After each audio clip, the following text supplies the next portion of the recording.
Seriously, why does my child talk back to me? That's what people are wondering, and that's what we're going to talk about in this video. I'm Nicholeen Peck. I teach all over the world about good parenting and communication and how to build those strong family bonds. In this video, we're talking about talking back and what to do about it.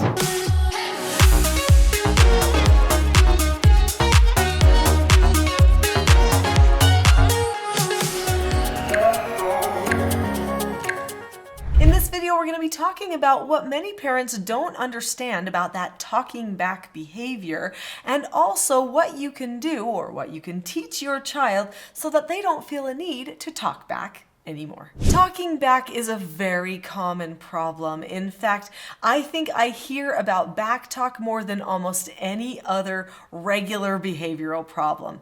And that's because people want to be understood. So what many parents don't understand about back talk is it's not just a defiant behavior. It might be anxiety. It might be the child just wanting to know that the parent really understands where they're coming from or what their need is or something like that. It could be that the child doesn't have any malicious or mean intent with the back talk at all. They might not even have an attitude problem. It could just be a little bit of childhood anxiety. That's important to remember because parents oftentimes take back talk personally. It feels disrespectful, and because it feels disrespectful, parents will start to take offense by it.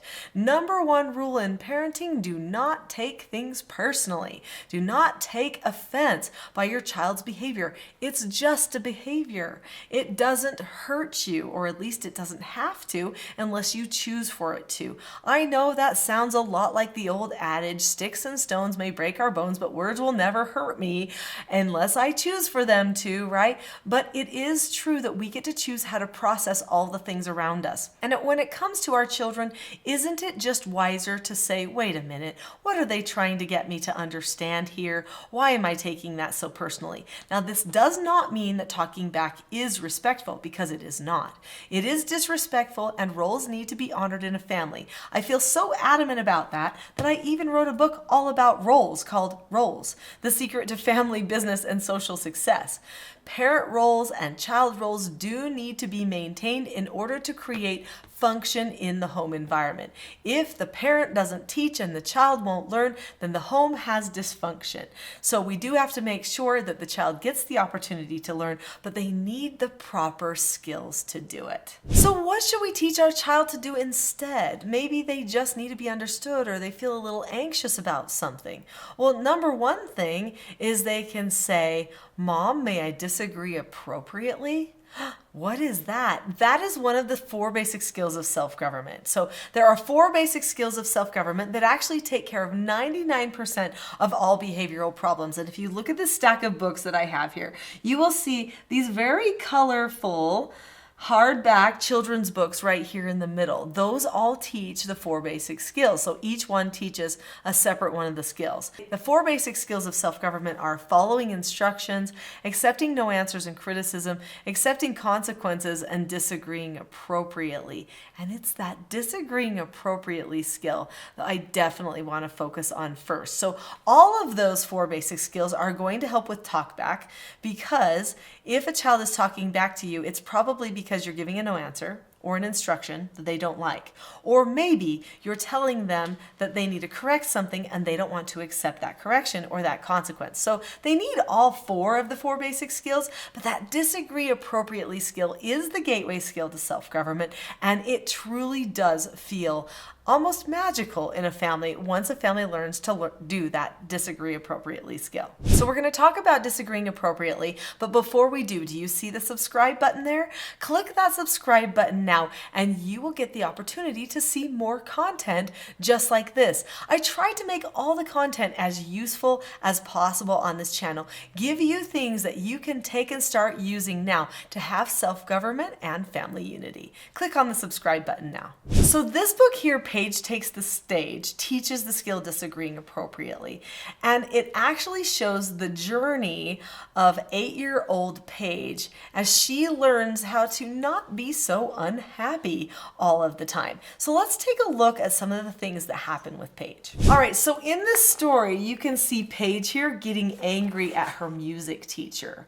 He told her that she needed to do something, and what is she doing? She's talking back. She did not want to take that criticism or that no answer from him, and she starts yelling at him, and he says, you know what? I'm not going to talk to you like this. We need to be calm first, then we can talk about it. And she does not have the skills to be understood right then. Then we see Paige at dinner time. Look at Paige. She does not want to eat that food. It looks pretty good to me. I like asparagus and fish and rice pilaf, which is what my illustrator put in there. But she did not want that. And so she is like, oh no. Well, you know what that is? That's backtalk. She's doing it again. She really needs this skill. So then Mr. G, her music teacher, teaches her their skill. She goes home and starts practicing the skill of disagreeing appropriately. And you can see that now, instead of arguing with her brothers and sisters, which she would have done before, she actually uses her skill. At the end of the story, we also see her solve a major problem that she really needed her skill for. So learning how to disagree appropriately frees a person to bond in their relationships and helps them not feel like they need to talk back in a way that is aggressive or controlling. Instead, they're able to more go with the flow. So what are the steps to disagreeing appropriately? To disagree appropriately, you look at the person, keep a calm face, voice, and body, say that you understand the other person's point of view, share your point of view, listen to what they have to say okay, and then drop the subject. Now that drop the subject part is really hard. In fact, just a little tip, but this book about Paige was written about her because she was my child who had the hardest time dropping the subject and disagreeing appropriately with other people. She has a fiery personality. She has a lot to say, very smart, and so she was the one who was back-talking and had to be corrected regularly to use her disagree appropriately skill. But I'll tell you what, now she's an incredibly powerful woman. She doesn't talk back to people in ways that she shouldn't. Instead, she uses disagree appropriately in her life all the time. And she's starting to teach her daughter to disagree appropriately as well. So not only do we proactively teach the skill for disagreeing appropriately to a child who likes to talk back, but it is important that we teach the child ahead of time how we will correct the problem if they choose not to disagree appropriately when they should be. Correcting behaviors does not have to be a negative thing. In fact, I don't know who made up the rule that correcting a negative behavior is a negative thing ever. Because you should feel closer to your children during and after a correction than you even did before. Now this applies to correcting backtalk as well. Now remember, if you don't take the backtalk personally, but you recognize that it's just a behavior that any child could have or any person could have, and you need to help them through it because that's your role as a parent, then you will actually do a lot better at helping that child navigate that moment where they need to accept a correction from you, because you'll be able to bond to them during the time.